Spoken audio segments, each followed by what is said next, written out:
We were told, you can't do that, right? You can't do that. You can't get enough information out of the brain, just from the surface. And now people ask other questions. That people don't say, oh, can you do it? How well can you do it? It was not a given that you would be able to build generalizable models that would be able to decode neural signals in a patient's brain who they had never been seen before, sort of off-the-shelf models. I think it will be something, if we do it right, that really will be as impactful in this space as the genome was in cancer and infectious disease and in the understanding of human origins and all kinds of other things. Are we going to cure all forms of paralysis? No, not in 10 years. But are we going to change that significantly? Yes. My guest today is Ben Rapoport. He's the founder of Precision Neurotechnologies. He previously co-founded Neuralink and Simbionics, which was acquired by Apple. He's assistant professor of neurosurgery at the Icahn School of Medicine at Mount Sinai. He leads research in brain-computer interfaces and serves as scientific director of Mount Sinai Biodesign. He studied physics, mathematics. He got a PhD in EE and computer science, went to med school, and then became a neurosurgeon and treats lots of individual patients. He's authored over 50 papers and 40 patents in neurotech and medical innovation. So he's just a legend in the field, and I'm very honored to be chatting with you today. Thanks for taking the time. Thank you so much for having me. It's a pleasure. I'm flattered by the introduction. Thank you so much for all of the work that you're doing for people globally. It takes a lot of individual drive and effort of people working for decades, both in the core science and the core innovation, to actually get tech translated and available. So thank you from all of the people that are benefiting from it. So let's dive in. What first got you into neuroscience? Like what has sort of attracted you about the field? Well, I'm kind of a child of the field. My dad is a neurologist who also has a PhD and an MD, and he's an expert in clinical electrophysiology. And his career kind of came of age with the beginning of clinical electrophysiology, so the very beginning of when electrodiagnostic tools started to be used in patients. Of course, the link between electrical engineering and neuroscience goes all the way back to almost to some of the pictures that are on our walls here. Really goes back to the beginning of the 20th century. But until the 1960s, 70s, it was more a part of research neuroscience than a part of clinical neuroscience. So my father started his career as an electrical engineer and became a neurologist, and his specialty became clinical electrophysiology, still is today, at the beginning of that era in the 1970s. So I grew up with that as a background, that as a backdrop to my life. And what was emerging, when I was in my late teens and early 20s, was next generation electrophysiology, which today brain-computer interfaces are a part of that. When you think about the field of either just neuroscience or neuroscience and neurotech together, what are some of the kind of grand visions that the field has been trying to chase, and which of those have either come true and been realized, and which ones are still kind of forthcoming? Well, I think broadly speaking, the interest of neuroscience has been to quote unquote understand the human brain. That's a kind of a grand vision, and the specifics of what that means, you can boil it down to different targeted questions. But I think in a broad sense, that's the grand vision. And in clinical neuroscience, and medicine, the question is oftentimes, how can you understand what's going on in the brain in a way that heals a brain or a nervous system where something's not quite right? And so that means you have to understand the brain in the so-called normal state, and you have to understand the disease process or the disorder enough to address it and treat it in some way. And my focus growing up has always been that part, really kind of understanding the brain in and of itself is, of course, super interesting. It's just endlessly interesting, right? I don't think it'll ever stop being interesting. To me, it's the most interesting thing in the world. It's driven my entire life and passion.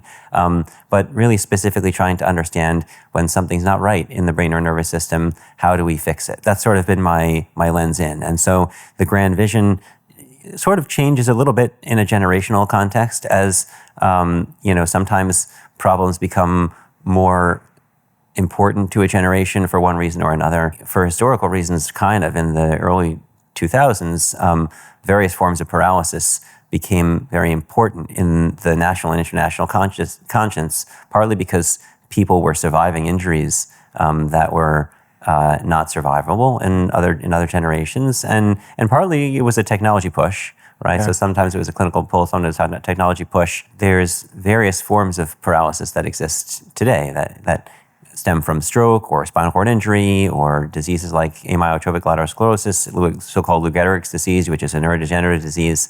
And so paralysis ends up being an incredibly interesting lens through which to try to understand the brain. A lot of the way we interact with the world is through movement, even in ways that we don't totally understand, because speech is movement too. That became kind of a road into the modern world of brain-computer interfaces. So the grand challenge, or one of the grand challenges, is how do we treat paralysis? And how did you first start being interested in building up technology to treat these? Like, were you kind of encountering a lot of these cases as a neurosurgeon and then thinking about the problem space and realizing, hey, actually, we might be able to start building some devices that can help patients here? Or For me, it kind of started in reverse, actually, and I think this is true of a lot of people in the field. In the 80s and 90s, it was both a pure science push and a technology push, and some of what was being discovered then opened up possibilities for treatment of disease. In 1980s, it really wasn't understood how movement gets computed in the brain, how it gets planned, how it gets executed, and how the brain coordinates, especially fine movement of the hands, of the limbs, and so on. And one of the major discoveries in the field, or major sets of discoveries in the field at that time, was that fine motor control is coordinated by populations of neurons, not by one neuron at a time, not by one sort of bulk aggregate of brain tissue, but by populations of neurons firing in coordinated patterns to tell the muscles what to do in a time-synchronized fashion. And that discovery was made partly with the help of being able to bring multiple tiny little electrodes into the brain simultaneously, record from them, and begin to parse out what the time-varying signals from multiple tiny little electrodes meant. And so that kind of population encoding became the basis for a whole movement into brain-computer interfaces. So really it was basic science at that time, the basic science of how the brain coordinates movement. And early on in that process, people started to envision, well, if we can understand this, maybe this is a lens into how to treat paralysis. And in that case, these sets of neurons that are firing together, do they have, are they firing in parallel and through different downstream sets of connections, or are they ending up being joined by other neurons? Or so, one of the nice things about movement is that it's kind of an isolatable system in the brain, right? So much of what happens in the brain is feedback among multiple circuits that interact with one another in ways that kind of lead you to ask, what's the chicken and what's the egg? And it's very hard to kind of untie these feedback loops to really understand causality. And of course, there's nuances to all of this, but in the coordination of movement in the brain, there's an area, people who are knowledgeable in this area are going to listen and criticize. Yeah. But let's just simplify. Let's say there's an area called the primary motor cortex, or M1, and that's located in one of the hills of the brain, kind of right around here, and neurons in that area of the brain basically project long axons that go down the spinal cord and basically make one synapse to another neuron that actually connects to a muscle. So those... and then to like a single muscle fiber? Basically, yes. If we're getting really technical, they're called layer 5 pyramidal neurons. They're large neurons. They're called pyramidal because they kind of have a pyramidal shape. And they project long axons, I mean a meter or so long, that go all the way from the surface of the brain down through the spinal cord, down through the brainstem and spinal cord, and in the spinal cord they connect with another neuron, okay, an interneuron, and that interneuron then connects directly to a muscle end plate, basically. Okay, and so that 1-2 connection is basically what gives rise to movement. Of course, one neuron firing is not enough to yield movement of a muscle. It takes the coordinated activity of many neurons firing together synchronized in time and space to generate a muscle end plate potential that contracts a muscle. But basically, that's kind of how it works. And so then you get into asking, well, how do you actually move in a coordinated fashion to move a hand or an arm in a particular direction? How do you achieve, do you do it in order to achieve a result, or do you do it in a coordinate frame? Are you really moving in terms of kinematics, or are you moving in terms of concept? And there's all kinds of questions that you can ask. But the nice thing about movement is that a lot of the action happens in this one clearly labeled part of the brain that we can access and study. And we learned in the 1980s that it was groups of neurons that gave rise to these movements, and that by listening in on what they were doing, listening in an electrical sense, you could get a sense of what was the movement that was being planned and executed. And the motor cortex, because of what I just described, kind of does it more or less in real time. The planning happens, hundreds of milliseconds before. The sensation and feedback happens, tens to hundreds of milliseconds after. But the real-time aspect of what the brain is doing to move is happening kind of in primary motor cortex. And so you can listen to groups of neurons to understand what the brain is actually executing in real time. And so that was a breakthrough, in science. And the corresponding breakthrough in engineering, more or less around the same time, was that whereas up until then, neuroscientists had been more or less listening to neurons, groups of neurons, muscles, anything that was electrical in nature in the nervous system, one electrode at a time, one amplifier at a time, there emerged the possibility to listen in many electrodes at a time. There were many technologies that were used to do this, and part of it was just that amplifiers were more readily available. Neuroscientists have always kind of been physicists and electrical engineers all rolled up into one, and so whatever is the data science of the era was also being used, whatever was the computer science of the era was also being used. And so when my father was starting out, everything was a physical trace of a pen on a rotating wheel paper script, right? So digital storage didn't become commonplace into the 80s and 90s. And so the ability to really apply what we think of as sophisticated compute, that didn't come around until the 20-teens. Wow. Right? Yeah. And so that fast forwarding to where we are today, I mean, if you're thinking about how did brain-computer interfaces get to where we are today, it's really because of the availability of multi-electrode arrays, of which there are different technologies that we can talk about, the ability to store and compute in real time on all of that data, which didn't come around until basically the GPU was a desktop reality and easily programmed. And of course, it began with some understanding of the physiology. That was kind of the first piece to emerge. The enabling technologies came next. And then, as you mentioned at the beginning of all of this, understanding that there were tools here that could be used not just to study the brain, but to understand how to try to heal the brain or the nervous system when there's been an injury or an insult of some kind. That in itself is not just one enabling technology. That's a team effort of many scientists and technologists, and even beyond pure science and technology, there's policy and other realities in the world to actually try to get something from feasible to real and part of the standard of care. And for me, going back to your grand challenge question, for me the goal is to have this technology available as part of the standard of care in a way that really touches people's lives and helps to heal. And I think that is a palpable potential reality now. I think we're very close to it. We're engaged now in clinical studies and with real patients who are either being helped or helping to help others who will soon come after them. And to me, that's an incredibly exciting reality of today. Fantastic. So let's pick up the story on. So you, through studying the brain and learning about all of the advances in tech that could enable a various range of things, it sounds like you then had the perspective and insight, and surely many other people in the neurotech field also thought this way. Finally, you can start producing devices that could really help people heal. Great. So from there to actually building one of these devices and inventing it and then building a company and so on.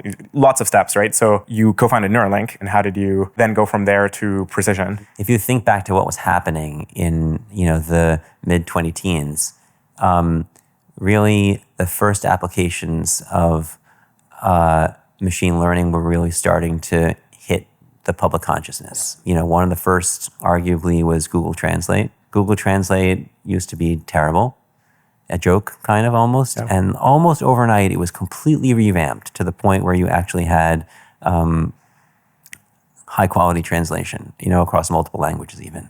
And very quickly that moved from being text-based translate to being almost real time, right? So there were apps where you could translate, spoken words. This happened, in the mid-20 teens. And the reason I use that as an example is because basically in brain-computer interfaces, we're really solving a translation problem. I mean, one of the most important applications of machine learning in brain-computer interfaces is solving a translation problem between the electrophysiologic data streams that percolate in your brain and mine, everybody else's, which is sort of a similar grammar, but different, different words and accents and so on. Nobody's neural code is exactly the same. And so if you want to be able to have a device that translates that neural code and makes it able to control other digital systems, you need to translate the individual neural code of somebody's brain into the control output that you want to use. That whole generation of machine learning, and including the transformer, being critical in enabling this sort of tech, it's like an interesting. Transformers didn't even exist back then. I think, at least not as we think. Not as we think of it. So certainly not the scale of transformers that we have now. But what happened was, basically the last piece of the technological puzzle to fall into place that was high quality compute with an understanding of basic machine learning models that were obviously applicable to the translation problem that is neural decoding. Yep. And with that, it kind of dawned on a number of people simultaneously, including Elon, that there was an opportunity to take what was a solution in the laboratory and make it into a technology that could actually do good in the world. And also perhaps that would have something to do with the way that humans interacted with artificial intelligence in the future. I think once people started to look at a clear exponential growth in terms of the capabilities of artificial intelligence and the speed of development of artificial intelligence, there were a number of questions that emerged, and one of them was, how is the human brain going to interact with artificial intelligence? And that's still, as I think you belong to a group of people who ask this question, with a lot of nuance and thought, which is, what does that look like today, tomorrow, in 5 years, 10 years, and how does the technology we use to interface with artificial intelligence, the human brain interfacing with artificial intelligence, how does that change over time? Is it fundamentally different from the way we currently use human-computer interfaces? Is it conceptually different? And I think there's this intuition that it's very different. It's going to be very different. And so a number of groups at that time, back then in 2016, it was Elon and Mark Zuckerberg and Brian Johnson at Kernel and a bunch of others decided to invest in trying to really bring those emerging technologies from out of the laboratory into the real world, and to put significant investment dollars into doing that. And I think there was also a consensus in the scientific community, which was small at that time, that the technology was as ready as it could be in an academic sense, that a lot of the problems had quote unquote been solved. And I say this with a laugh because, it's never really quite the case. I describe it as a R&D pipeline myopia, where no matter what part of the pipeline you're working on, whether it's the basic science, the invention, maybe it's productizing or even selling it out into the market, the people working in that area encounter such large challenges that it feels like that's the hard part, and that everything else is implementation detail. Right. And it just, all of these parts are actually really hard. Doing the basic science is super hard. Doing the core invention is super hard. Doing the engineering is super hard. Building really high quality products is super hard. Figuring out the strategy to deploy into the world, it's all hard. And one of the core things that I think ends up causing these kind of super important technologies to be built and scaled and so on is people that are able to span multiple segments in the pipeline to be able to do the actual translation work. Where this kind of breaks down is where you have such a division of labor that people don't span those well enough, and then things get stuck. There's a lot of important science that is stuck in paper form where, sort of like the quote unquote hard problems of science have been figured out, but there's like no invention or no downstream technology being built. And so by kind of having that span over the R&D pipeline, you're able to kind of pull things forward, and you have the depth of knowledge of both the science and the technology and the engineering to actually figure out like what are the core problems to solve. In that time, in that era, there were a range of people kind of now figuring out, can we take this from the core science and kind of like where the stage of where things were to now starting to build initial versions of products. Exactly. And so all the problems have been solved, like you said, so eloquently. All the hard problems have been solved, and all that was needed was capital to take it to the next step. And that was not so far from the truth. A lot of really important problems had been solved. And I guess, around that time, quite a few people who had been engaged in the science of brain-computer interface. It was a very small community. It's bigger, much bigger now because of everything that's happened over the last 10 years. And of course, I was incredibly passionate about it. I definitely believed, as I do now, that there was something incredible to be done in brain-computer interfaces. And I had a slightly different skill set to bring to bear. And it does take, obviously, it takes a huge team with a variety of different areas of expertise. There is the core engineering and the neuroscience, and then there's sort of a clinical understanding of how the systems work, and there's how does the experimental neuroscience work, and how do you design studies around it, and how do you scale things up. And I was lucky to be headhunted and to join an incredibly talented team that grew very quickly. And I think it became clear also that the space was so huge, and the potential to do really high impact things in the area of brain-computer interfaces was more than any one group could do with any one enabling technology. And so pretty early on, I also had a sense that to really to scale the technology, to access multiple areas of the brain, to study those areas, and to deliver the technology to patients who already had some compromise to the brain, which itself is pretty delicate, So to be willing to undergo a procedure, that the trade-offs that you wanted to be able to offer had to emphasize, in my view, at least for some portion of the market, a technology that didn't penetrate the brain, but that also was incredibly high in spatial temporal resolution. Yeah. And so that's how Precision was born. And so I left Neuralink in 2018, and basically in 2020, Michael Mager and I, who had known each other quite well before, got back together and started Precision with that vision of really bringing neural interface technology to the medical community to solve, to treat neurologic diseases that don't currently have a treatment, with an emphasis at the beginning on paralysis, because that's the clearest, most well-defined, need, but with a view towards doing much more. What's the long-term vision of Precision? Like, what is the range of things that you want to be able to do in the long term? I would say I want to be very concrete.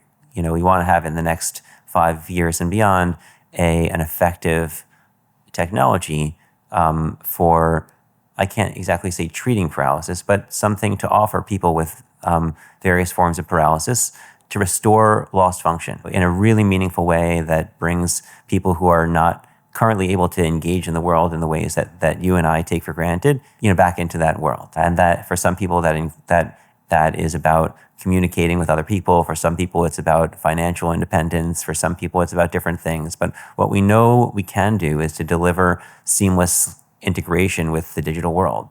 That for many of us is a major part of the reality that we take for granted, and for people with forms of paralysis, it's not. And so that's our goal over the next 5+ years. And very severe forms of paralysis, like spinal cord injury, will be the first that we address. But there's many forms of paralysis, and that includes paralysis that's caused by stroke, which is not always a whole body paralysis. It can be a hemi-body paralysis, or it can even be parts of the body. And there are other diseases of the nervous system that cause paralysis. And we have developed, I think, over the last few years, a much more nuanced understanding of how forms of paralysis affect people in their lives and families, and communities in their lives, and the people around an individual who suffers from a condition, from a paralyzing condition. So that's our 5+ year goal. At the same time, we have discovered that the precision technology represents a platform for understanding, studying the brain, and for interfacing with not just the motor areas of the brain that we started this conversation on, but really essentially the entire brain. And we have now implanted the precision technology in more than 50 people, and the precision electrode technology has touched parts of the brain that almost no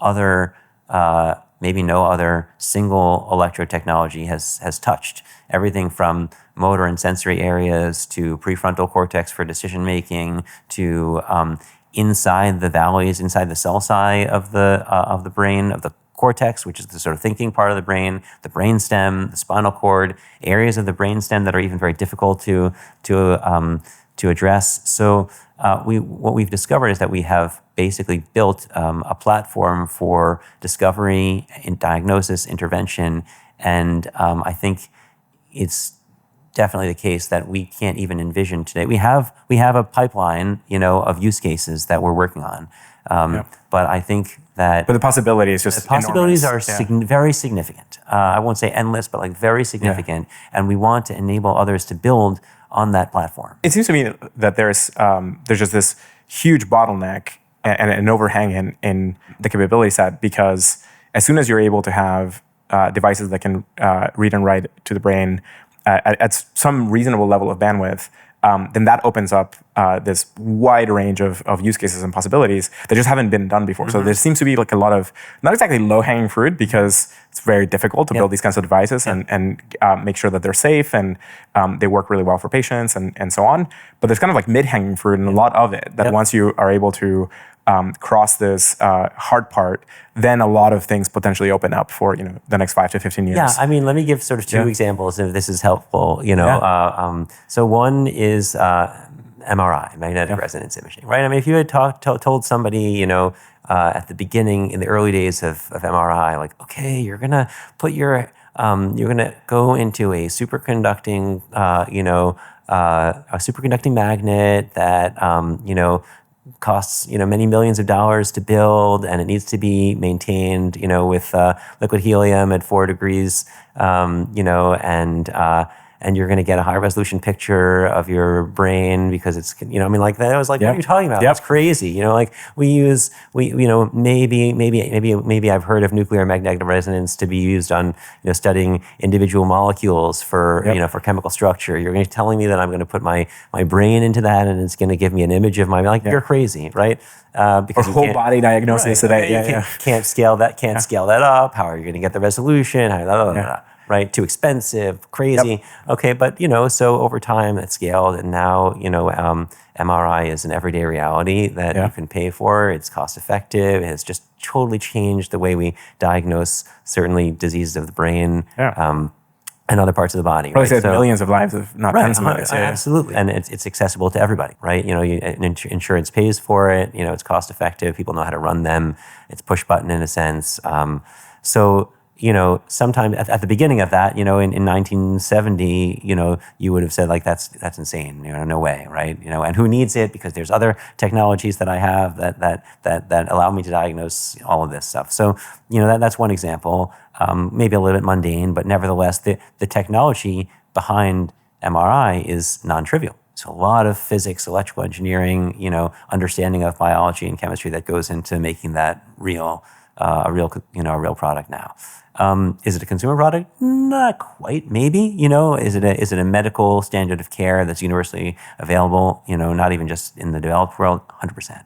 And then, another example that's maybe a little bit more directly relevant is genomics, right? Gene sequencing. This is something that in your life and in mine totally transformed medicine, right? And in ways also that at the beginning, in 2000, 2001, it cost many millions of dollars to sequence the first human genome, right? Many people were involved. It involved chemistry and computer science and biology and, a massive infrastructure and logistics to get all of this done. And that's interesting because it's a biological code that once the code was read, the tools of computer science, could be applied to do something in biology that was never possible before, right? And I think in neuroscience, we're seeing something similar.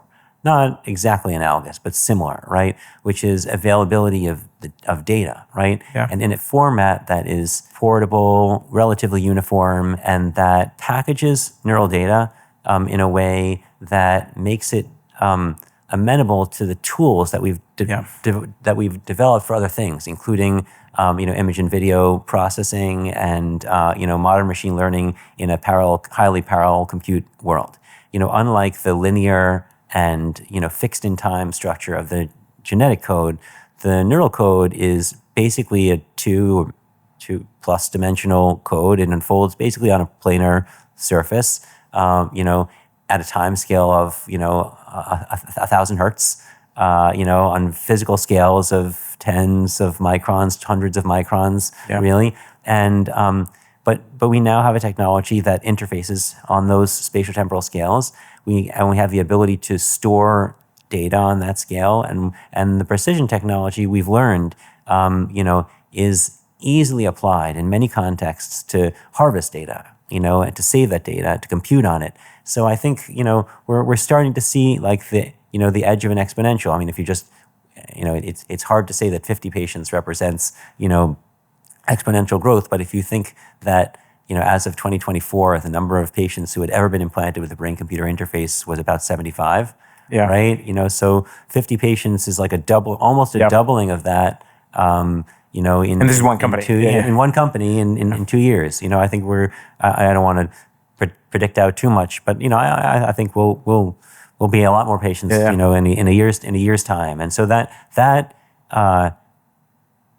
In one sense is a huge amount of data, compared to petabytes of data that you might get in other fields. It's a thimbleful, but it definitely. But over time it'll add up a ton. It shows you that there's significant growth here. Yeah. Let's talk about the device, which is I think this beautiful work of art. Maybe walk us through the design of Layer 7 and kind of like what were the core insights that you design around, like why this particular form factor, how does it sense neurons, why is it send this particular way? Because it's very different than many other it is BCIs. Different. It is different, and nothing is totally emerges out of a vacuum. So it's similar in certain ways and different in certain ways. But you're totally right. In the brain-computer interface world, when we started Precision, it was heretical in a sense, because the whole field really had developed around penetrating intracortical microelectrodes that were developed to record kind of one neuron at a time. So there was a really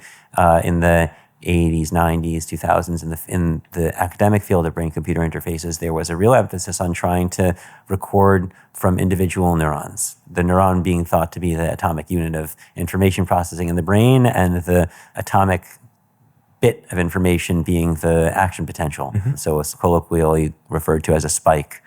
So a 1 millisecond duration signal, like the one of the ones and zeros of the brain. And so that was kind of how the brain-computer interface world academically was thinking about interfacing with the brain. In the medical world, there has been for many decades, routine use of electrocorticography. So surface contacting electrodes that sit on the cortex without penetrating in, and are used to map neural activity with very precise timescales, and in the clinical domain, usually much less fine spatial scales, but known to be safe and quite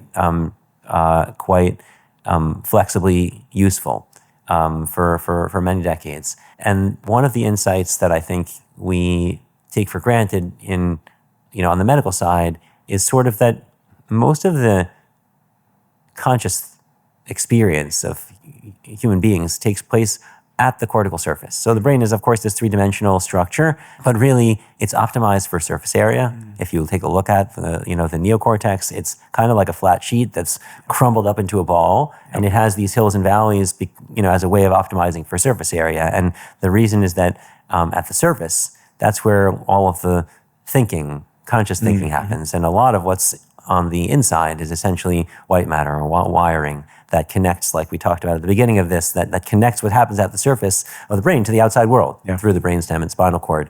And so the intuition at the beginning of all of this was that we really want to be sensing what's happening at the cortex in a way that maps, in the greatest spatial extent, relevant what's happening at the cortical surface, but not damage the brain by penetrating into it if we can avoid it.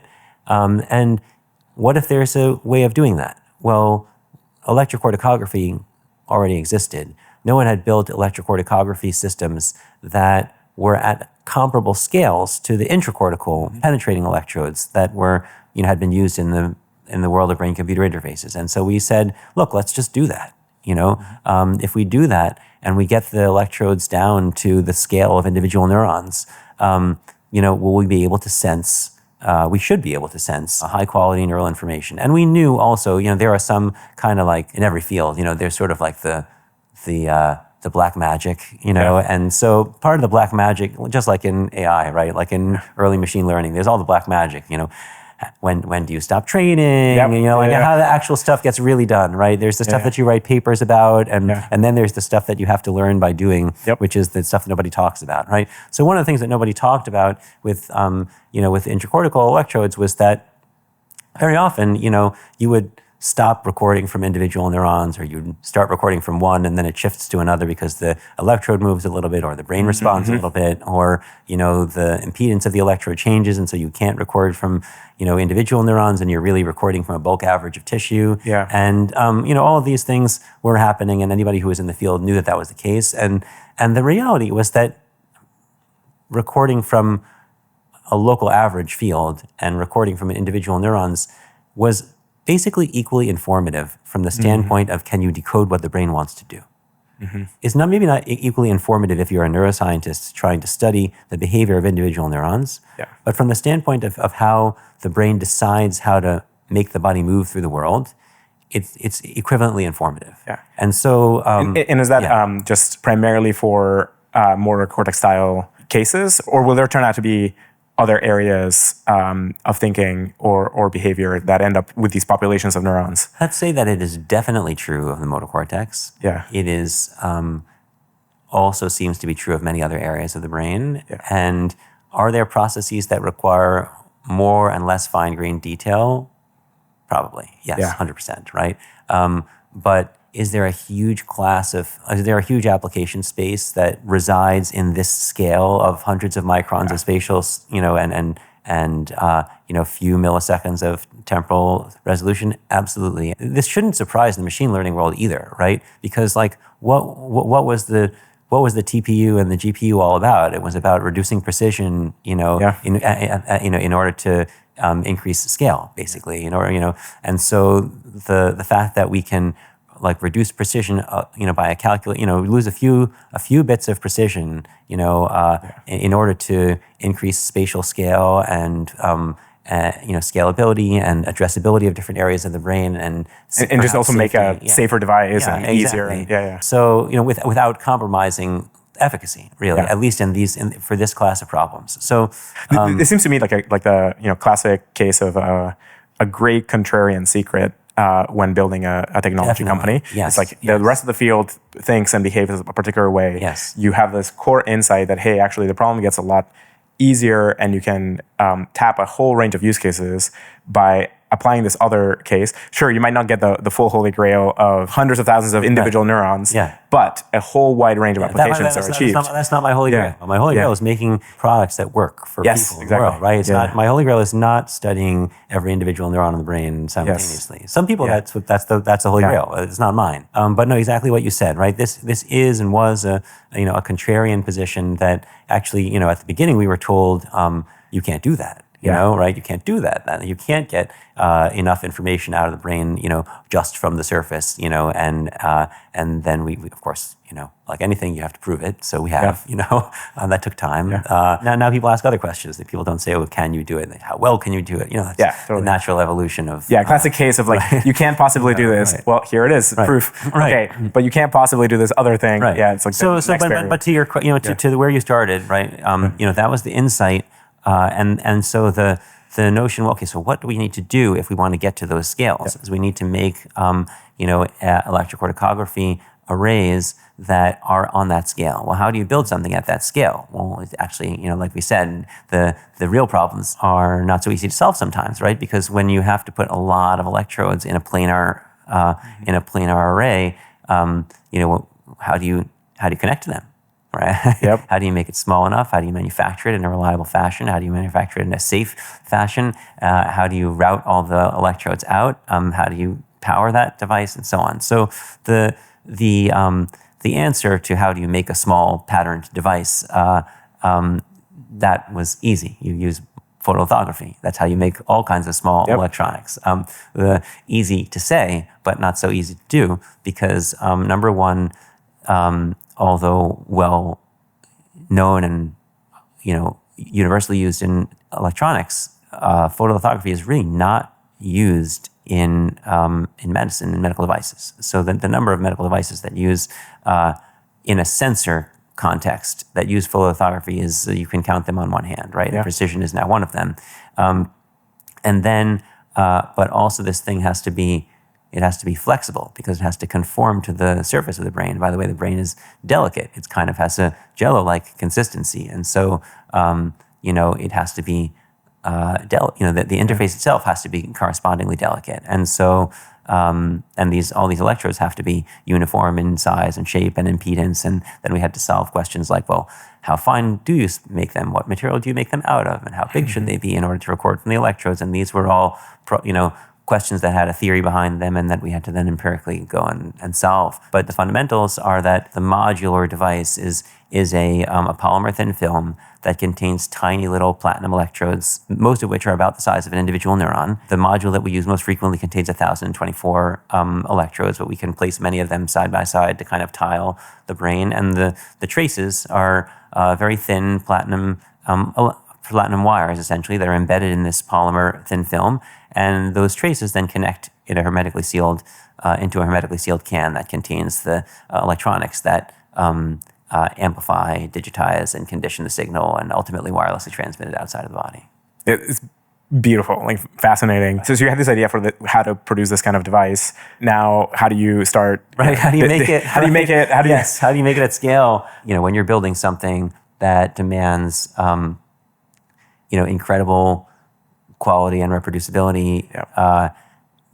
The truth is there was no supply chain for this. There were research grade houses that could make small batches of things, but not usually in a controllable fashion, in a reliable way, on time, and under quality controls. And when you're building something that's going to be implanted in the human brain, it needs to adhere to medical grade quality control. It needs to be, highly well documented and predictable and testable and, biocompatible, and all of these specifications that we, appropriately require of a device that is going to be touching and implanted in the human brain. So to make a long story short, we had to bring that capability in-house. Yep. So we now own and operate a microfabrication facility just outside of Dallas. It is amazing.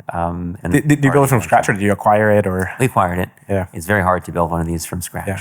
You want to make a BCI device, you must first get a fab.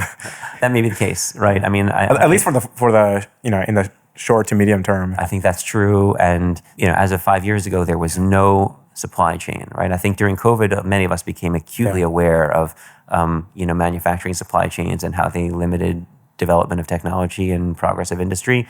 And so we started all of this early in COVID, and so we were thinking through supply chain with incredible sensitivity at that time. And there remains no piece of the medical technology supply chain that involves microfabrication. So now that was a few of the a few Yes, of the brain especially if you have to want to tweak the process or do something that is And a that's- bit out of the ordinary. You then have to just do it yourself. Yes, right. So see, if you have a design locked design, then maybe that's one thing. But all of us, I think, who are seriously in the field know that it's evolving, and so the ability to conduct R&D while we're building product, I think, is essential. So you hit the nail on the head there. Yeah. If you're serious about your hardware, you have to be serious about your fabs. Definitely. Yes, and you have to be serious about the R&D.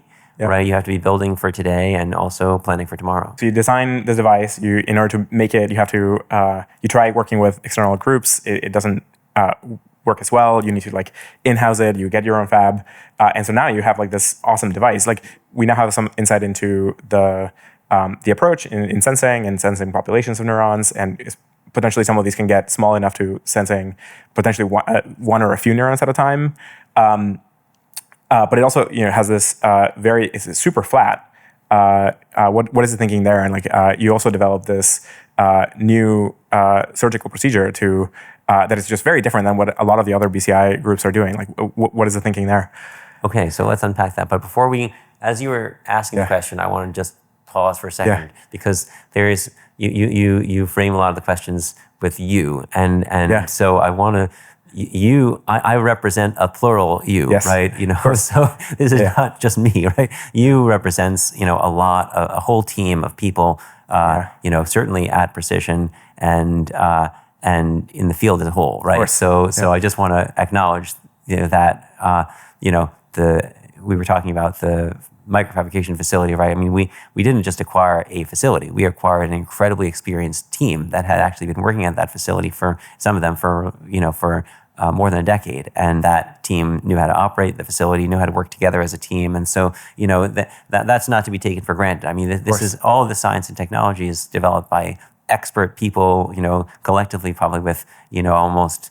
I wouldn't say we're not quite at a millennium of experience yet collectively, but it's a lot, So it's a lot of people working together as a team, and so I'm here having this conversation with you, but representing a huge entire group. And that know-how is part of what makes fabs so hard to reproduce and hard to scale. Right, that depth of expertise of a team that is able to run these very well. No question. And it applies, I was thinking about it as we were talking about the fab, but it applies to basically every piece of what we do, right? I mean, there is the clinical side, which we touched on, right? But the team that does the clinical interface, working with expert physicians and surgeons and patients and families, right? That itself is an expertise in the whole medical system and academic medical system in this country and abroad that enables early stage technology to enter the medical system at a kind of inchoate level. That itself is a whole other conversation, right? The electrical engineering that happens in, on the R&D side, the machine learning,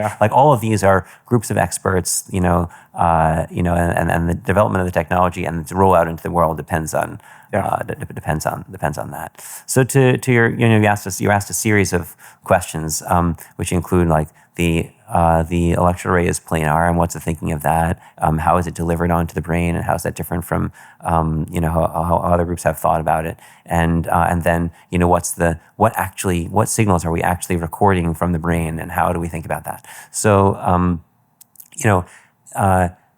we talked earlier about that. Basically, the brain is kind of a conscious experience kind of unfolds in the two-dimensional surface of the cortex, right? And so that's the reason that the electrode array is flat, so to speak, right? That we're really focused on neocortical real estate for the most part, although we've also interacted with the brainstem and spinal cord. But again, the computing happens mostly at the surface, and the wiring happens under the surface. And so with that insight, we can build interfaces that focus on the computing elements of the brain and on sensing and stimulating at those interfaces. That's obviously a simplification, but it's a really useful simplification. The planar nature of the electrode array also allows us to deliver the array in some innovative ways. So first of all,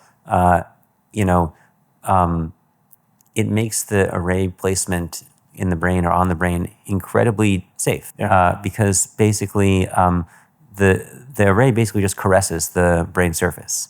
It sits delicately on the brain surface. It basically adheres through capillary action and it does not penetrate through the brain surface, and yet it records with great spatial and temporal fidelity. And so that means that we can place the electrode array.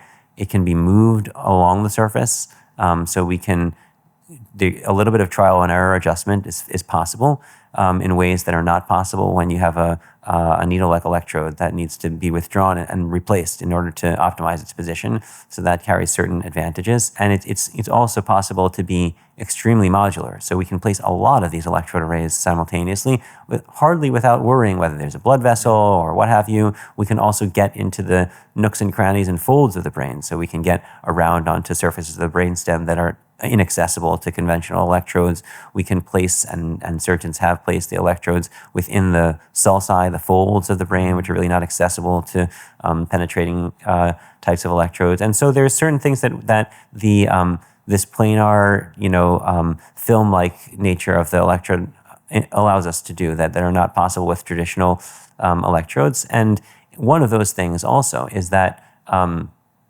we can reach parts of the brain that we do not need to expose. And what does that mean? So traditionally, in order to place electrodes, sensors in or on the brain, you need to expose the part of the brain that you want to address by making a hole in the brain or cutting a piece of the skull out, and then penetrating the brain surface underneath where the skull has been removed.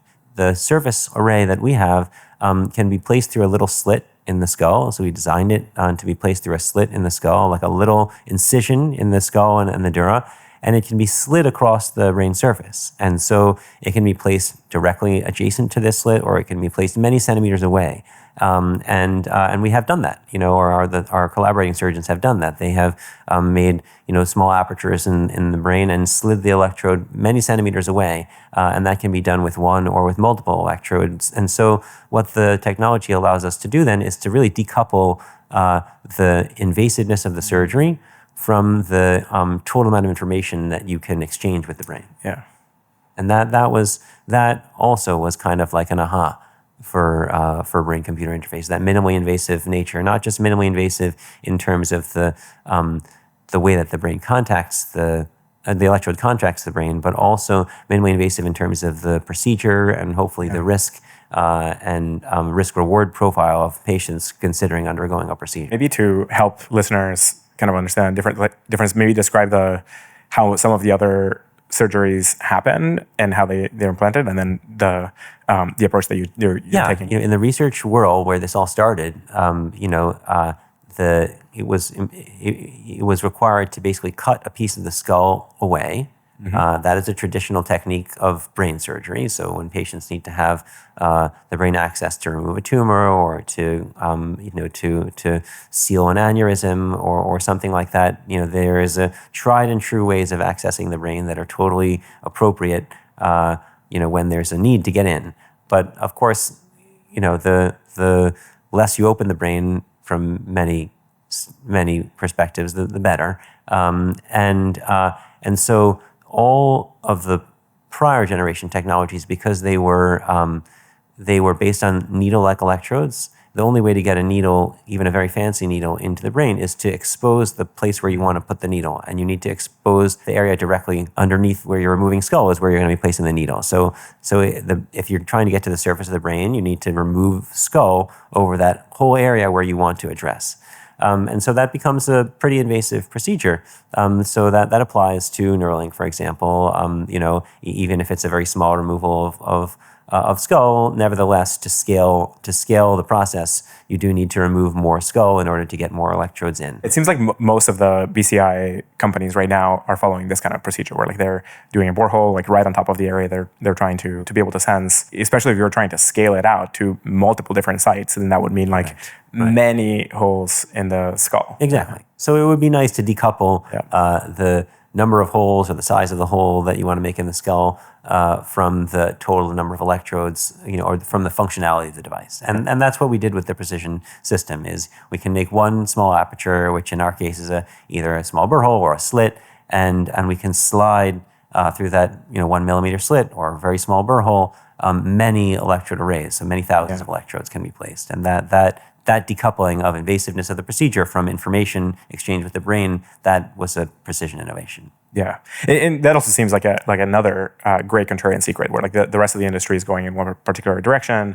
When you kind of scale that up, or you take it to its conclusion with many of the later applications, that just kind of seems like a long-term, maybe brittle path. Yep. And if you take this minimally invasive approach instead, and you focus on how do you achieve scalability through that, that seems like a very good long-term strategy. That was deliberate on our part. Yeah. And I think it comes a little bit from just the starting point, right? It comes a little bit from combining an engineer's orientation on the field to also a physician's sense of what is known to work and what is acceptable to people with the problem. So you have the device, you have this innovative surgery on how to deliver it. What is sort of the range of applications that you're using it for now? So you've implanted around 50 people. Mm-hmm. What were those cases, and what are you looking at so far? And if I understand correctly, currently you sort of like implant it for a period of time, you use it and then remove it. Like it doesn't stay in there for now. What are the kind of things you're learning at the moment? And where is this headed? One of the things that we tried to do when we started Precision was to avoid getting into a situation where brain-computer interface is already high complexity, high stakes field, right? We're talking about developing a fundamentally new technology for implantation in the human brain, and in the human brain of people already who may have something. They may have the brain already has been compromised in some way, so the risk tolerance is pretty low, right? So how do we ensure that what we're developing is going to work? And one way is that we spend a lot of time building something in the laboratory and then prove that it's safe through some incremental process, and then start clinical trials with the end state device. And we know that's going to end up with that something's not going to be quite right, and you would have wanted to know that at the beginning and fix it before you got the whole way down the path. There's almost no field of technology in which that's the way things are developed, right? You don't build like a multi-billion-dollar rocket, with many millions of parts without testing subsystems in the real world, right? You don't build, high-performance automobile without, iterative test laps and a team that can pick the thing up on a lift and get underneath and tweak stuff, after 5 minutes of testing. Same thing with software, with consumer electronics, right? You're iteratively testing your piece of your complex system. So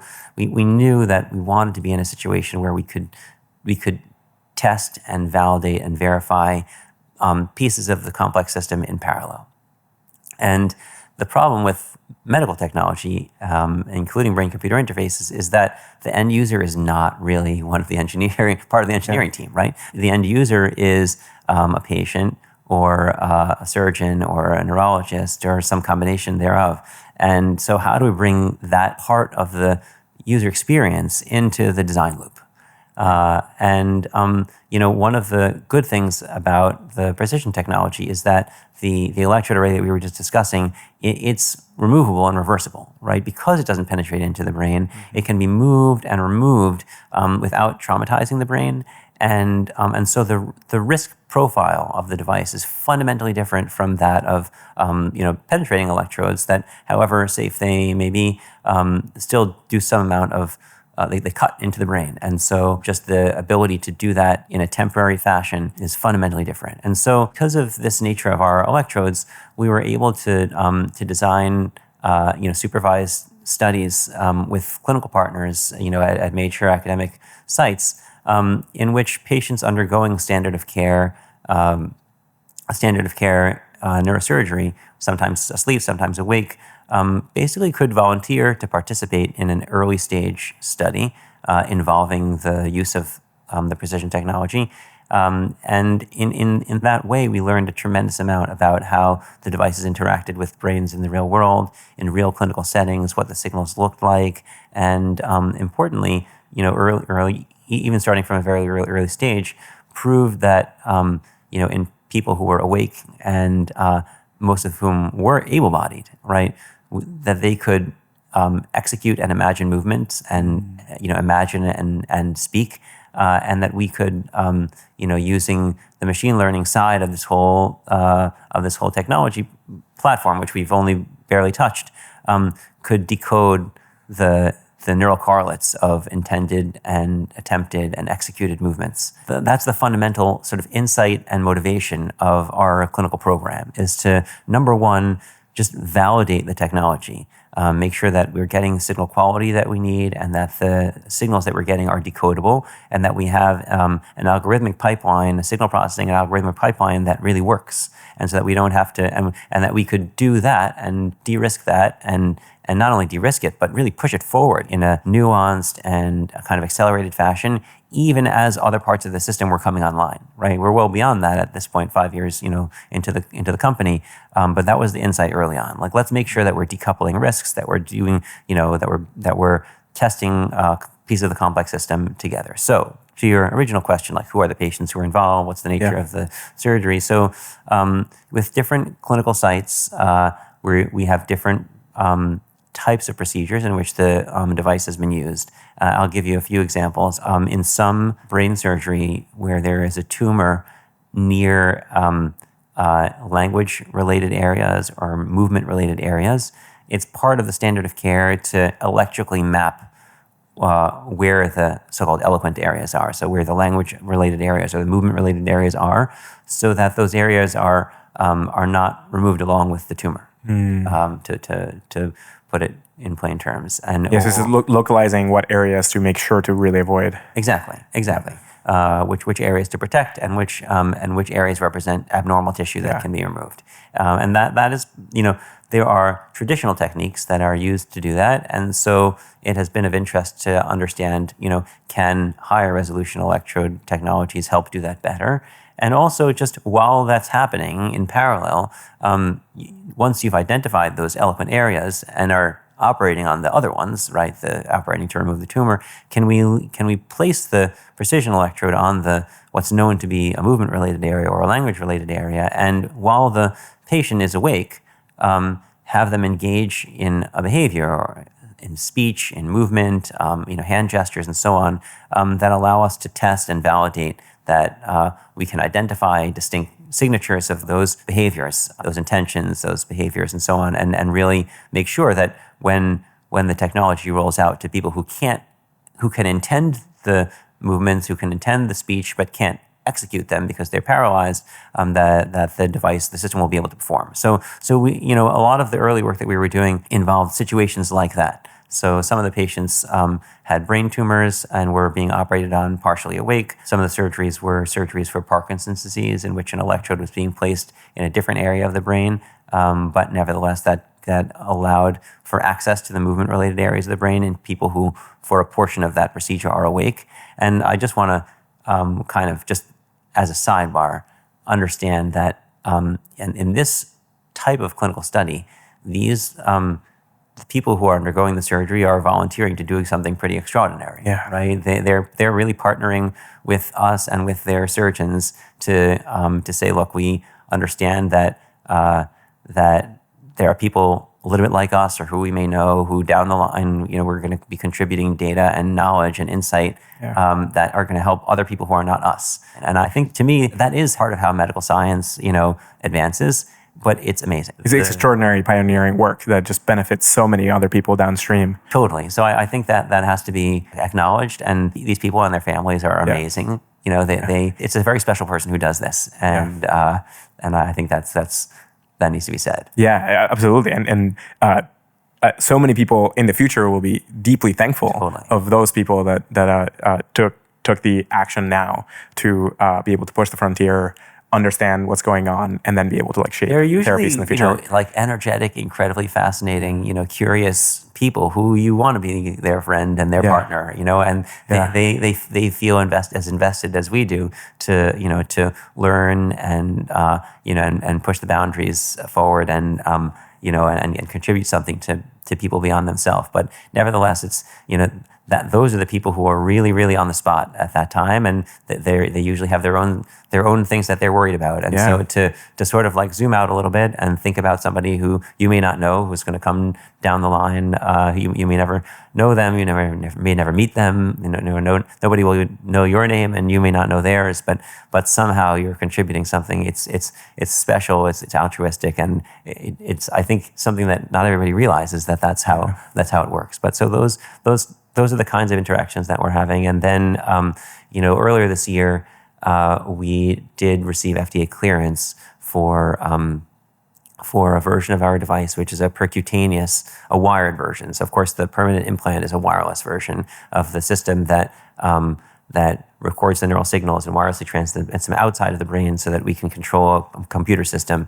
But the R&D, some of the R&D versions of the system, ones that we rely on a lot in our R&D, are wired, including the ones that we use during the temporary implantations. So we now, as of March, have a FDA clearance for a temporary version of the system that can be implanted for up to 30 days, and that type of system, is the type of system that can be used for this kind of R&D work. I have to be careful about exactly the language that I use with respect to what is actually cleared by the FDA. So just to understand that the R&D work and our collaborations with with all of the clinical sites those are all investigational studies, which are not part of the clinical use of the technology, but it gives you the sense of what the capabilities of the system are. And kind of where that'll go down the road. And so what's so you're doing this range of R&D work now, the set of studies. At what point do you make the wireless device for long-term implantation and actually start treating patients? So the current plan is that so we have a wireless version of the system that's currently undergoing the needed validation and verification that's required for an implantable medical device. We expect that in 2027, the first of those devices will be implanted in human patients in a what's called an early feasibility study. So that's our current plan. And then that first group of patients, assuming things go smoothly, will proceed. It'll be a small cohort of patients that proceed a slightly larger pivotal clinical study. And so between now and then, so basically in 2026, while we're doing the validation and verification that's required to advance into that feasibility study in human patients with the wireless device, like I said, in parallel, we're spending a lot of time in clinical studies at partner sites to robustify and validate the algorithms and the software that we can decode intended movement and do all kinds of magical things that represent the functionality that you would want to provide, that we want to be able to be, as positively certain as possible, we will be able to provide to the patients who enroll in the study starting in 2027. And from there, how long is that study? And if I'm thinking about people who may have the forms of paralysis that you might be able to treat down the road, what does the sort of the timeline look like for them? So you'll go into that 2027 study. At what point does this become kind of commercially available for them? Let me say approximately that 2027 start. The feasibility study will be on the order of 10 patients, something like that, maybe fewer, and the pivotal will be, we don't know exactly, but hopefully a modest number of patients.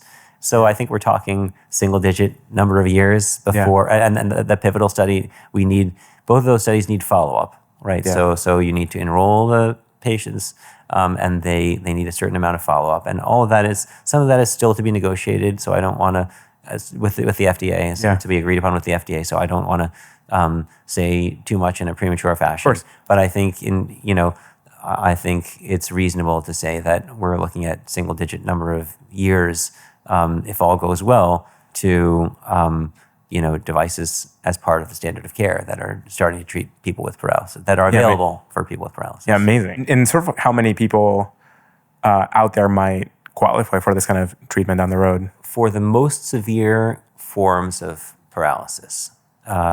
Basically spinal cord injury from the neck down, severe impairment of both hands.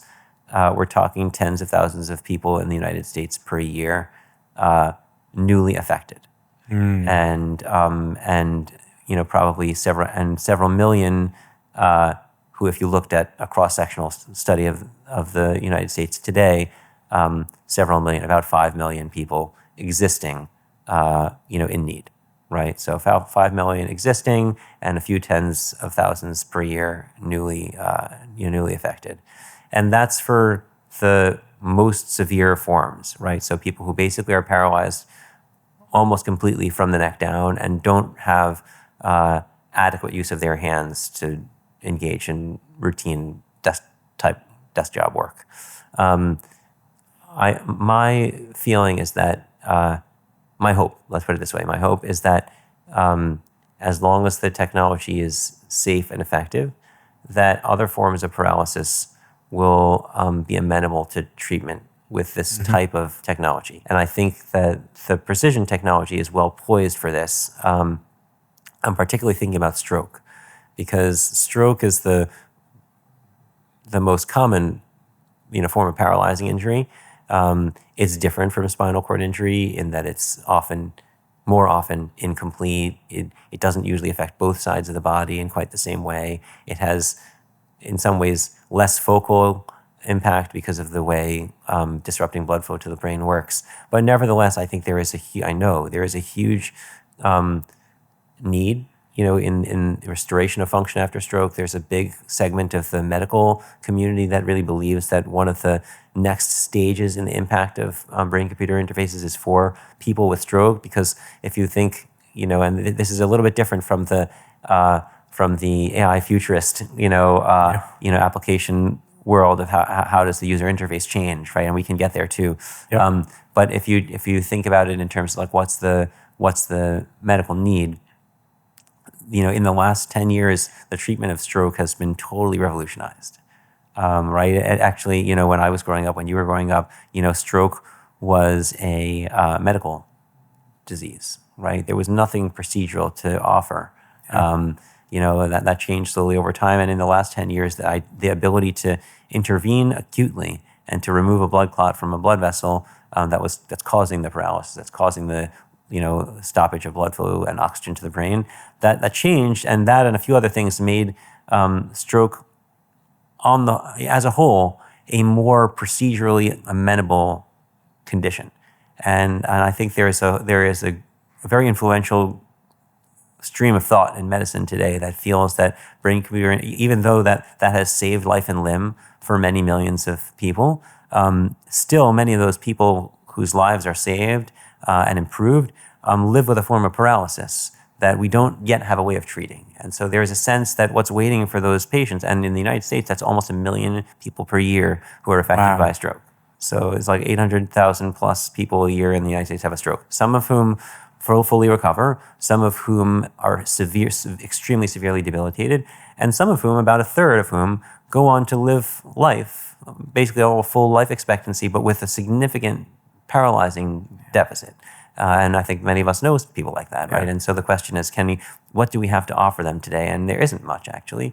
So there's a stream of thought, and I subscribe to this, that brain-computer interfaces will have something to offer that group of people, and that's a lot of people. Yeah. And there's other areas, but to me, if you think about just in paralysis alone, without thinking about mood disorders and other types of the visual system and the sensory system and executive functioning and memory and all the different things that the brain does that can go right or wrong or can be optimized or augmented. To me, that's an area where I see the future of medicine changing through brain-computer interfaces. And do those numbers look? I'm guessing the distribution is similar in the rest of the world as well. Yes, I would say as a sort of prevalence, yes. Yeah. So it's just stroke. There are some segments of the world where it's a little more or a little less common, but stroke is a common condition the world over. Yeah, so that outlook is a set of trials now through 27, maybe 28 and beyond. single-digit number of years, hopefully being able to be clinically available for a range of potential problems, both in the U.S. and abroad. So that's like a phenomenal outlook. So once you sort of get through the studies, how does that kind of scale from there? So I will say two things. One is, I also think one of the things that we're learning that we did not set out to learn, but just by engaging with the world of experts, of medical and surgical experts and with patients, and getting early versions of the technology out into the world, we're discovering that there are other smart, knowledgeable people with experience and ideas of what to do with the precision system as a platform technology. Yeah. Right. And so we don't pretend to have all of the ideas or insight, right? But what we are finding is that people are coming to us and saying, we're seeing these signals, we're seeing this technology that you have. Can we use it? Can we have it? Can we partner with you? That is a sort of like, you seem to be on the right track kind of signal. You know what I mean? And so we have to be extremely focused on building, one particular product, but we also are spending some time and and capital on building out future use cases, in supporting a community of users, in doing additional exploratory work. And some of it we've done a little bit of ourselves. And so I think we do have a sense that we don't have all the answers, and that what we're building there is a platform nature to the technology. Of course, in order for there to be a platform, you have to have one of course. application. Yeah. So I don't want to, the cart shouldn't go before the horse, but we do hope that what we build will be a tool that enables discovery, and that enables also clinically oriented discovery into areas that maybe are not our first use case, maybe that we're not thinking about now,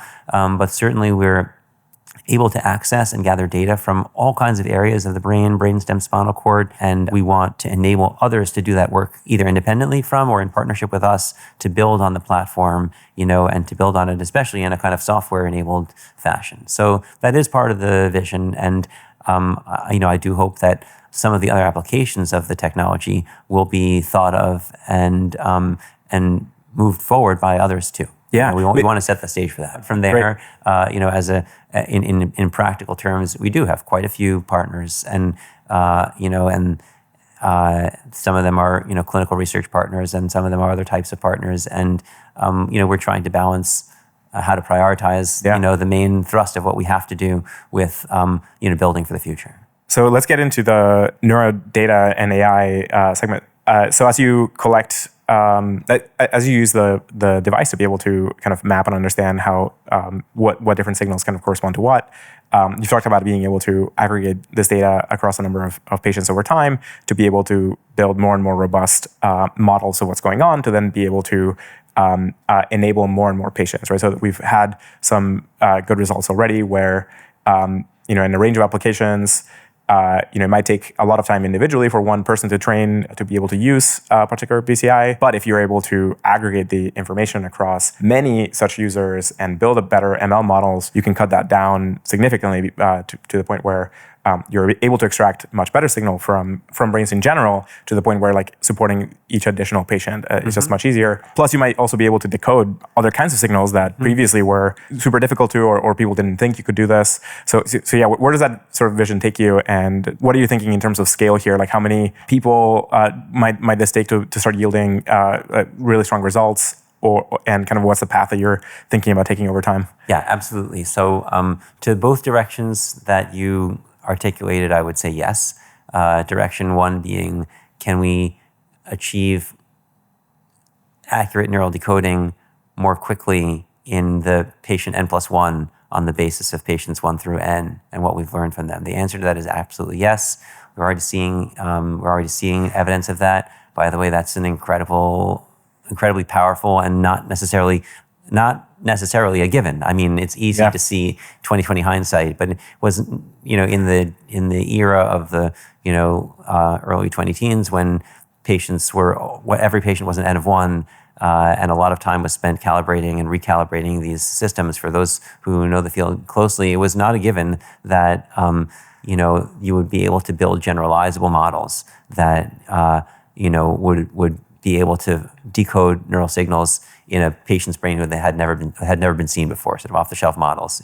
An analogy would be, an analogy that makes it seem obvious is speech recognition again, right? Where Siri or Nuance PowerScribe or whatever your chosen system works out of the box, and it works better the more you use it. So it is true of brain-computer interfaces, and we've proven that now. And to your question of how many it took, I mean, we got an inkling of it, in the first handful of patients, but I think by patient 10, I think there was a sense that we were seeing some things that generalized, and we were able to show that to our own satisfaction. And of course, more is better in a kind of logarithmic fashion, like you would expect from image recognition and other areas.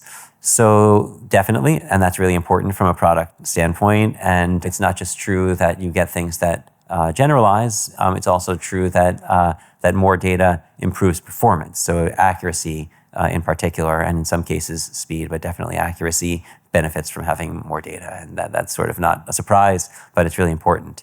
And then to your point of, do we learn that we can decode things that we didn't think that we could decode before? I will say yes to that, but I don't want to go into detail. Interesting tease for the future. But it definitely tease you for the future. Yeah. It is an extremely exciting area for us. And, more on that will emerge over time. I will say that here, genomics is a good example, right? Because, and this is something that we're really trying to do somewhat within Precision and definitely, external to Precision with our partners is, if you think about what we can do with the data and what we can do to move the field forward, kind of in a federated fashion, right? We cannot do everything ourselves, and we want to position the community for success because everybody's going to benefit from this. Really, is thinking about what does it take to map the electrical activity of the neural code, across people's brains, across time and across function. And this is not clearly as sort of discrete and finite a problem in neuroscience as it was in genomics. But there are many analogies. In genomics, you kind of have the elements of your genetic code, your CTGAs, and and all of the annotations there, and then you have phenotype. And phenotype could be traits, could be diseases, could be all kinds of things. And in a sense, the phenotypes are infinite, certainly a large finite number, right? And those are kind of your annotations. And you're trying to map sequence elements to phenotype. But that sequence is a linear sequence that's fixed in time. In the neural code example, you have we think of it as a two-dimensional dynamic code. So it's two-dimensional and it unfolds in time. And what are the annotations, right? Because from an ML standpoint, right, you want to make sure that the data is high quality, that it's relatively uniform in some sense, and that you can compute on it using primitives and techniques that are relatively familiar, but that that it has to be annotated. You really have to learn against something, right? So most of what we implied the annotations were for most of this conversation was something related to movement or language, right? Moving my hand in a particular way, making a particular gesture, moving my arm. How you annotate that, we can talk about making a gesture. How do we define that? Do we define movement in 3 space? Do we define it in some other kind of a way? But you get the general idea that there's some elements of movement that are the dynamic in time annotations of the neural data. But there's also other annotations that we can provide. Those may be disease-specific annotations, like is somebody having a seizure. Right? There are certain ones that we care a lot about. Speech and language, are some. Memories are others. Vision, sensation, and there's many others. So you can probably find precursors to certain problems. I would imagine. Yeah. Yes, exactly. Right. So degenerative disease, is somebody going to be? Did they develop Alzheimer's disease? Is somebody going to have a memory problem? Is somebody, you can think of any number of things that you might want to annotate, and those may be transient states, like the movement is a transient state, or those may be a less transient state, like a disease state, right? And some disease states are very permanent, and some of them are there all the time, and some of them are, like an epileptic seizure, are also transient, but maybe there are features of abnormal activity that are present. And so part of what we are trying to do by mapping this space is to map the electrical activity patterns, label them on the anatomy of where the electrodes are receiving data from the brain, and also on top of that, layer in what are these features, speech, movement, et cetera, that we're talking about, on top of all of that. And to do that in a way that is curated and well-structured and accessible to people. And I think, we're in the early days of that. We have to build some of that pipeline for us, for ourselves, right? And we're building a very limited version of that for our core products. But we're starting to build that, in a more general purpose fashion with some of our collaborators. And I think that is a tremendously exciting resource for the community, and I think it will be something, if we do it right, that really will be, potentially as impactful in this space as the genome was in cancer and infectious disease and in the understanding of human origins and all kinds of other things. Yeah, I would imagine also the data will be able to be aggregated across many different device types over time, and it'll just kind of contribute to higher and higher quality models. So I hope that that's the case, and I have a little less insight into that. And that's something I know that you guys at Protocol Labs have been interested in trying to feel a way forward for the field to collaborate, in a way that's sort of like that multiple platforms can interplay, and I think that that's a good aspiration. I've spent a lot of time thinking about how we can do that for data coming from the precision system. I've spent less time thinking about how it could be done for a general purpose device, but I think there's ways. There are some open platforms now that people use for multiple device types. Yeah, and this might follow the path of other ML modalities where certainly the data from the same device will be very useful for being able to use that device. But there will be a set of applications that become possible or useful once you start aggregating all of these different modalities. I definitely see it from that perspective, right? That like if you have data on a problem for multiple sensor types or multiple device types, you should be able to learn about that specific domain from the different sense. Like it doesn't matter what imagery you use if you're taking pictures of the relevant problem, right? It's a little bit less being focused on my problem, right? It's not always clear that data gathered with somebody else's sensors, in my area of the brain. But and it probably won't be useful for a while. The truth is we've learned from a lot of what other people have done. So exactly. Sure. It just made maybe the sort of thing where it only turns out to be very useful down the road. And so we first have to go through this large collection process and start using it for the shorter term applications, and then maybe later it becomes like really useful. I mean, there are quite a few areas, medical imaging and genomics and well beyond medicine, right? Where federated approaches to sharing data and harmonizing data sets and making sure that the annotations are uniformly applied in a high quality way, that has been a huge boost to the field, right? I mean, like all of modern ML has groups like that to thank, basically. Yeah.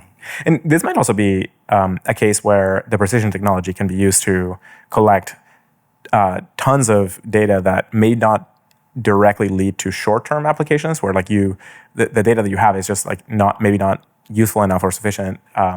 But then down the road, it turns out that you're able to decode various kinds of information that people just didn't think were at all going to be possible today with this type of technology. I would not be surprised. We've already surprised ourselves in that sense. So sometimes you do something by accident that you didn't realize. Yeah, it seems to me there are areas of technology where once you start opening a bottleneck and you get the ability to just start instrumenting and get a lot more insight into the problem, just all kinds of things turn out to be way easier than people expected. It's certainly still super hard, but certain things just become possible that people didn't think at all were going to work. That's definitely true. And I think one of the things, in a sort of general sense, in cancer biology, infectious disease, and other related areas, I think we didn't necessarily know it at the time, but it turns out that those areas were really data impoverished, right? The data were very difficult to compute on. And now we have discrete, universally agreed upon data standards. They're digitized and they're amenable to compute. And neuroscience is coming now into that domain where what's happening at a fine-grained scale in the brain is now accessible. It's accessible in a way that's digitized, and it's accessible in a way that's digitized and can be computed on, right? And it used to be that, up until 5 years ago, if you wanted to get your hands on a data set, like what's happening in the motor cortex or in the sensory cortex, when somebody is doing something pretty sophisticated or there were only a few data sets like that, in the world. And now we have, almost 50 of them, right? So, so I think you're right, and that will scale. And I think part of what we're doing here is, because we're at the beginning of it, it may be hard to recognize, but part of what we're doing here is we are digitizing neural data in a way that has never been possible before. And in so doing, making it amenable to compute and making some of the problems that seem like biological problems or even impossible to articulate or crack problems that can be framed, as a computer science problem, right? That's what happened in genomics. That's what's happening now. Yeah. And some things that, are very hard in the biological domain, like, developing a vaccine, right? In the, computer science domain are tractable. Yeah. So I think that's what we're going to start seeing now. But we have to be deliberate about how we handle the data and curate the data and make them available. But I think that you're right. Like some stuff that we don't even realize we're doing now, if we're careful about how we do it, we will open doors. Yeah. Super exciting next 5-10 years of development and application finding. Maybe turning into being able to interface with computers and AI and the internet and each other better. It seems like the precision technology will be able to just, in addition to just restoring just basic mobility and ability to navigate basic computers and that digital life, is also coming at a time when the nature of interfaces is going to radically change as AI becomes much more capable and so on. This opens the door for a whole range of other applications and use of BCIs, where it becomes about just being able to use different range of interfaces to interface with AI or each other and so on. Like there's a whole bunch of possible use cases that maybe have been explored, say in sci-fi and in a range of kind of like vision paper type things. And it really feels like we're in the cusp of that kind of range of use cases becoming possible. How much do you think about this in the long term, or how do you think this might play out over the next 10, 15 years? I find that hard to predict, a little bit hard to predict. And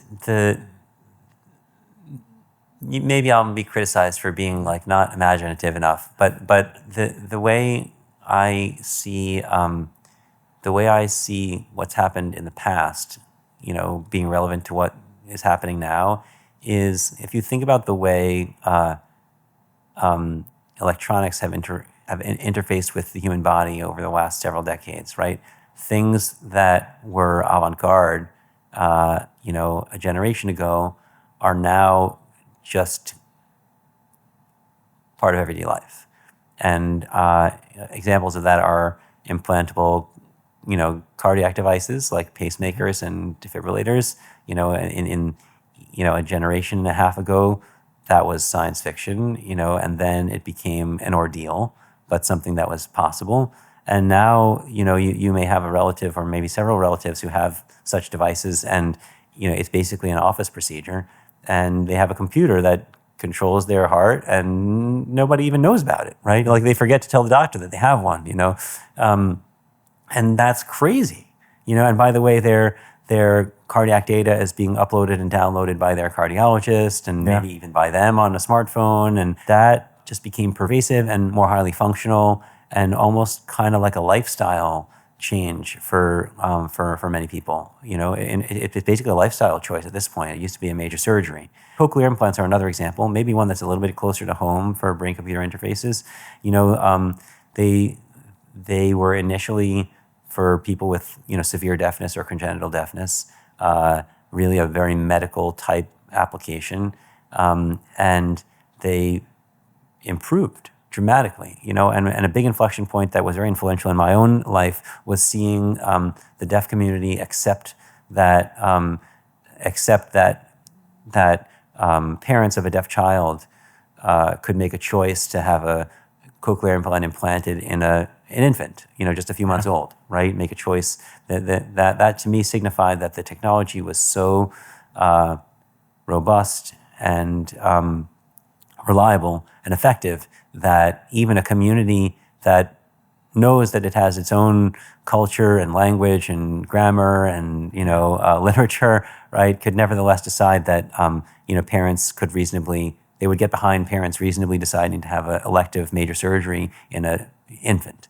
And now, by the way, cochlear implants are used as effectively as a hearing aid, right? Yeah. So you have people who decide to have a surgery to have a cochlear implant implanted to essentially augment their hearing. Now, that process going from cochlear implants coming into the world to becoming, in say like in the 1980s, to becoming acceptable for infants also with a medical condition or with a condition, let's say, in the early 2000s, that was 20 years later. Now we're another 20 years later, and you have, people of our parents' generation or even our own generation who are deciding to have a surgical implantation of a hearing aid device. So that's the path that this technology has taken from medical, explicitly and only medical technology, maybe an avant-garde medical technology, to kind of lifestyle modification, right? Mm-hmm. And there's other examples of that, right?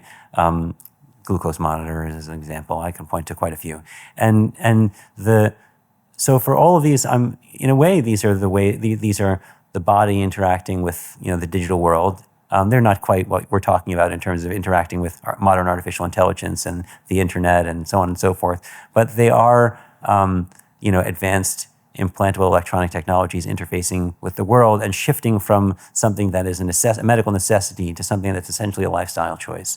Could I see something like that happening, something analogous happening in brain-computer interface? 100%, right? We're at the very beginning of this process where, no matter what we do, opening the door to that possibility requires showing safety and efficacy in a medical context. And so the next 5 years are devoted to that, right? We need to do that right, safely, effectively, responsibly, in order to open the door to possibilities for what may come next. And so it's fun to have these conversations of what may be here, in 5, 10, 15, 20 years. But I think if that is going to happen, what we need to do today to make it possible is clear, right? So the speculation is important. It's fun. It's interesting, and I think there's some of it that we probably want to be doing now, because there's ethics and there's data curation and there's some fundamentals that I think we probably want to put in place. That no matter how the field evolves, I think we'll be glad we did it right at the beginning.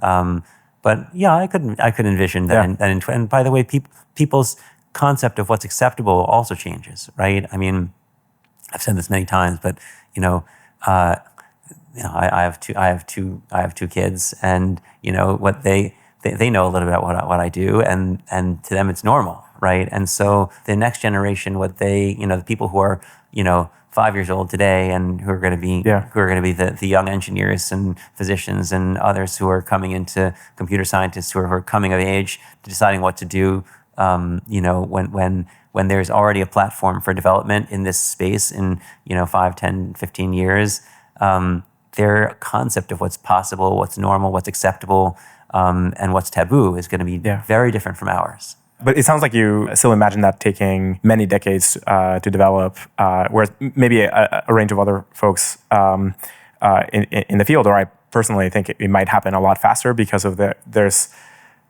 different piece now is that we have both a much more online world where people are interfacing with these systems much more actively, like the diffusion of something like ChatGPT use, going from zero, hey, this is possible now, to it percolating through society, like happened in a few months to a year and a half or so, depending on how you look at it. But now it's like widely in use. Oh, totally. This is an interesting conversation to have, right? Because the diffusion of different technologies, is limited by different things, right? Something that's purely an internet-based software application can diffuse, globally in weeks. Right, or faster, right? And obviously, like the whole process of making sure that a device is safe to implant, and which takes the long studies process and so on. All of that makes sense. I'm just what I'm getting at more is like the level of shift that humans might have over the next 10 to 20 years as AI becomes more capable, as it starts seeping into our societies and our economies and so on. There's a range of people now that are starting to have like very significant and meaningful relationships to them with their AI companion or counterpart and so on. Like, this is becoming like a phenomenon now. And so we're on some shift curve that might end up being faster.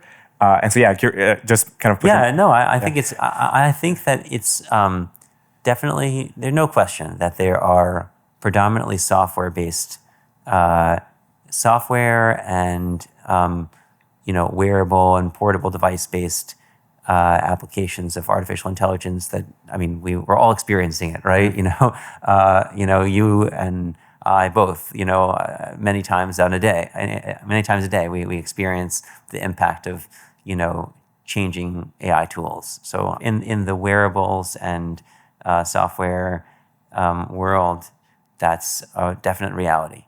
I think the question of how do implantable brain-computer interfaces play into that, I think, I think there is maybe a slightly different time scale that's involved. But certainly once there is a cohort of people with, implanted technologies, the ability to improve what's possible using the technology is a economy of scale, right? And so this harkens back to something that we were talking about earlier in the conversation, which is that the more people we're learning from how to decode, the more our ability to effectively decode, and everybody benefits. And so there's a number of these kind of economies of scale that I think we will see, and certainly when you have a hardware platform that people are using, whether it's a wearable or an implantable or something else, then the software that lives on that, or that lives partly on that, whether that's AI-based software or anything else, that will impact their lives at a scale that we have not seen before, in other areas of medicine, or it will be more familiar to like pushing out software updates. Yeah, that's a great insight. So it's there's this hard bottleneck now of establishing the first set of interfaces that can actually be worn at length and are safe and work really well, and where the entire product experience of having this device implanted and removed, all of that life cycle is really figured out. And once you're able to do that, then a lot of this turns into primarily a software problem, or at least a range of applications become possible as just purely software. I think that's accurate. Exactly what that looks like and how much time it takes is not totally clear. I think we can learn some things from other implantable medical devices, and the nature of what a brain-computer interface does is obviously different from what a cardiac device does. It's different from what a cochlear implant does. It's different from what a glucose monitoring device does. But the interaction between software and an implanted medical device, you can get some insight into that, right? Yeah. The speed of once you're on the platform, the ability to adapt, program, and change is dramatically different. Let's move to talking a bit about kind of like science and tech translation, just from the whole process of you starting Precision and building a device and so on. If you were able to redesign the system of like how this works globally, like how would you approach this? Like the reason I ask this question is I spent a lot of my time thinking about the R&D bottlenecks, because the fruits of knowledge of the scientific process enable us to expand what we know, and it hints at a possible capability expansion. We then go and invent technology and create products to be able to expand people's capabilities and broadly diffuse those. But that whole process is just full of all kinds of bottlenecks that are not inherent to the problem domain. It's just kind of much more about how we organize ourselves, how we organize institutions, how we build large industries and capital flows and talent flows, and like all of these other kind of more society and economic oriented concerns end up really rate limiting the process of discovering more about the universe and then translating that into greater capabilities for everybody. So kind of having lived the experience of the entire R&D pipeline, what about it right now, I don't know, frustrated by, or you would change and make different, or if you were thinking of people listening to this as being able to take action on some of the problems and design solutions for them, or shift how certain things work, like what are the things that are top of mind for you of like how could the world be greatly better if we can accelerate the R&D pipeline? I mean, this is a whole other multi-day conversation. Yeah. And I think there's many opportunities for trying to address some of the bottlenecks that you allude to. For sure, anybody in the world of technology has experienced some of these, and I'm no exception to that. I would just say that you got to be persistent, and also it's a team sport, and also in the end you got to build stuff that works, and data is important. So.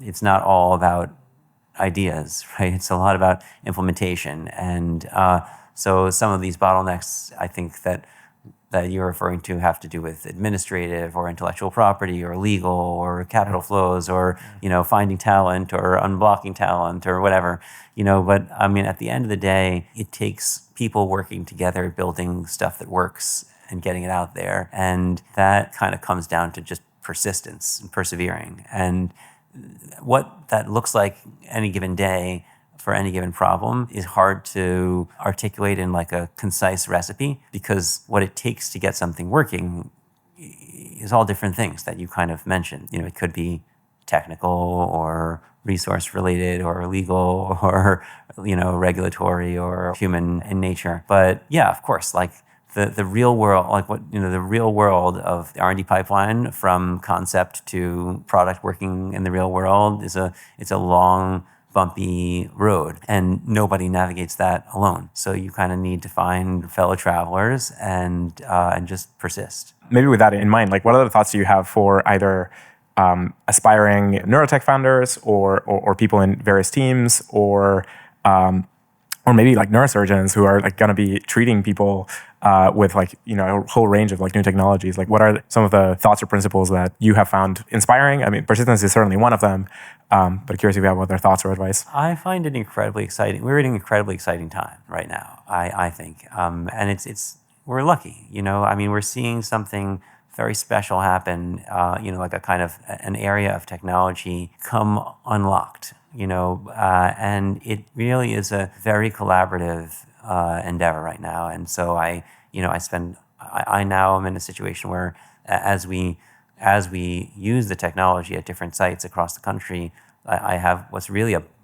privilege and a fun one. I mean, it's hard work, but it's also it's kind of amazing to see old and new colleagues of mine use the precision technology and provide insight and feedback, and also bring patients and families along who themselves provide insight into what we're doing. And the network of people who are involved in discovery and validation and testing and progress is a growing network, and we're discovering things as we go. It's a bumpy process, but we're discovering things as we go, and it's kind of a thrill to have a tool that's unlocking some scientific doors and certainly asking a lot of questions, not always with answers. So I have a tremendous appreciation for all the people who are involved in this process, and I think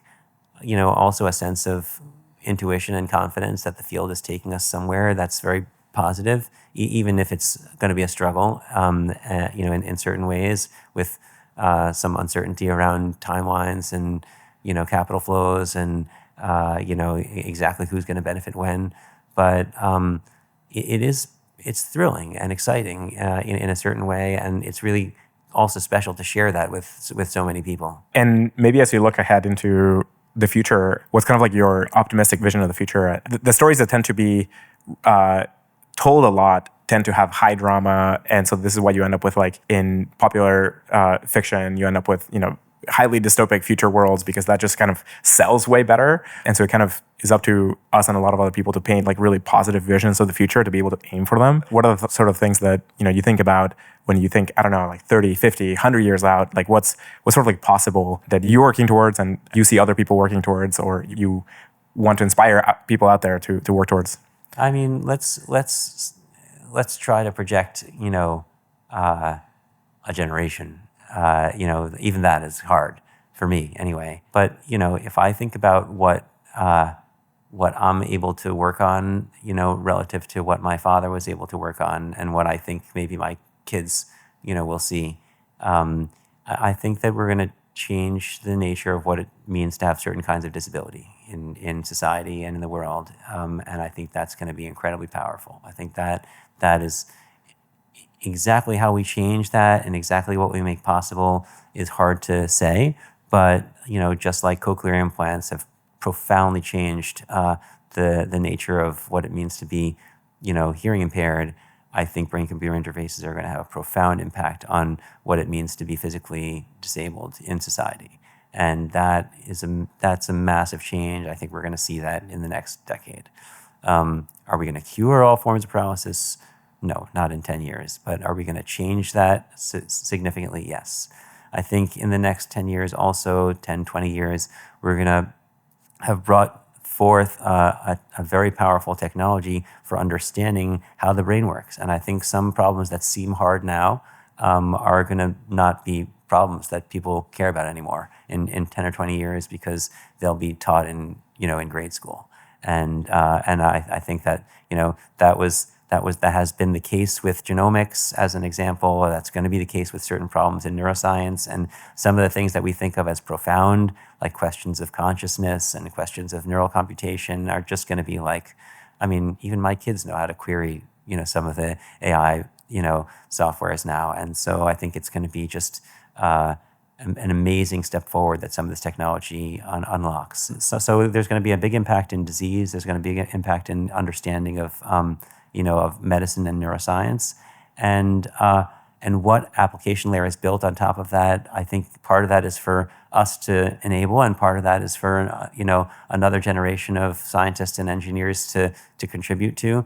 But I have a very optimistic view of the future, and I don't worry too much about dystopian future states of neurotechnology. There's a lot of really good, thoughtful people who are trying to build this in an appropriate manner, and I think we're going to see just tremendous strides forward in a number of areas. Great. Well, thank you very much. This was a phenomenal conversation. Thank you for spending the time, and good luck with all of the work you're doing. Thanks for being a partner in this. Yeah, and thank you for having me on the show. Great. I hope you enjoyed this episode. This is a new podcast, so we need your help to get the word out. Like, rate, and subscribe on your favorite platform, and please share it with people you think would find it interesting. Thank you, and see you next time.